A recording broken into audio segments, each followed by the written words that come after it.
Ahojte, poďme si otvoriť. Objednala som deťom nejaké oblečenie na jar. U nás strašne čo sa ničí a strašne rýchlo je to škaredé a vypraté a neviem aké sú trička. Takže objednala som aj mladšiemu synovi body a staršiemu trička z H&M. Toto tričko 8 až 10 rokov, 134, 140, lebo tie trička, čo má syn 128, tak sa mi zdajú, že sú tam už krátke rukavy. Tak dúfam, že toto nebude až príliš veľké. Ceny vám budem písať hore, koľko všetko stálo. Takto vyzerá to tričko a vyzerá byť úplne fajn. Aj na dĺžku rukavov sa mi zdá byť fajn, aj materiál. Však klasické bavlnené tričko z H&M. U nás proste musí byť veľa tričiek, lebo všetko zašpiní, hlavne ten malý. Ale však aj starší syn, keď je v škole, tak celý je zabrizganý od všetkého. Ďalej tu máme takéto bodinka, zvieratkové, čo som malému brala z H&M. Je to veľkosť 98, 2 až 3 roky.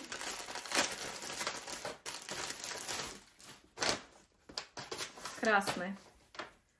Pekné. Jedno je takéto vzorované. Tuto hore má gombičky. Takéto biele so sloníkmi a potom takéto klasické jednofarebné. Takisto s gombikmi, aj od spodu sú gombiky pekne. Potom ešte pre malého je tu taktiež 98 body, také zelené.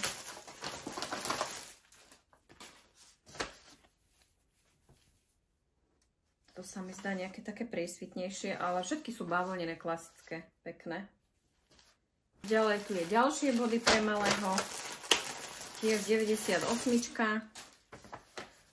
s nápisom Q-test. Pekné.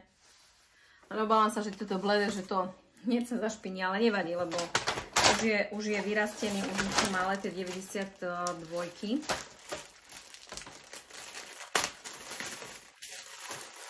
Ešte takéto pasikové. Pekné.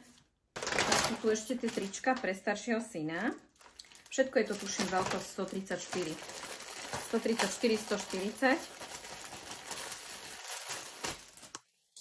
To bolo také trošku drahšie. Inak ja trička a body kúpujem väčšinou tie najlacnejšie, lebo hovorím, u nás sa to strašne zničí.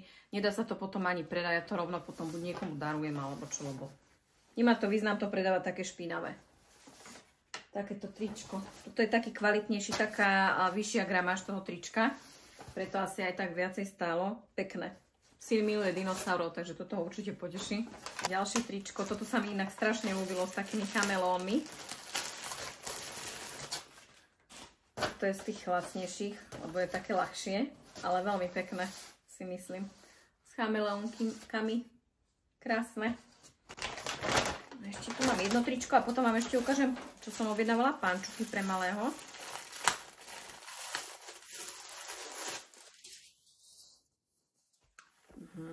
Pekné.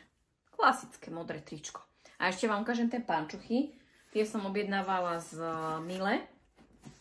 Veľmi mám dobré skúsenosti, lebo obidvoch mám takých, že majú sklony k ekzému. A ten mladší, on chodí stále non-stop len v pančuchách, lebo jednoducho, ako náhle mu dám, že leginky a ponožky, tak je boss. Stále si to vyzúva.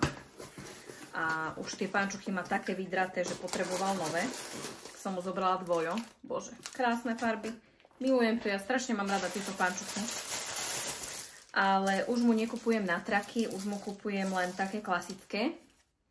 Sice tá cena je vyššia, ale tieto pančuchy, čo si tak všímam, o mnoho viacej vydržia ako tie, ja neviem, také, oni sú také štípavé, tie druhé klasické pančuchy. A toto sú také, že neštípu na tej koži. A už som mu také väčšie kúpila, čiže bude mať aj na budúci rok, na jeseň, na zimu. Krásna farba. Toto je, tuším, to sú kobaltové, sa mi zdá. Tieto, alebo tie zelené sú kobaltové. Neviem, ale nádherná farba. Krásna. Neviem, či to tá kamera tak zachytí, ale v reále nádherné.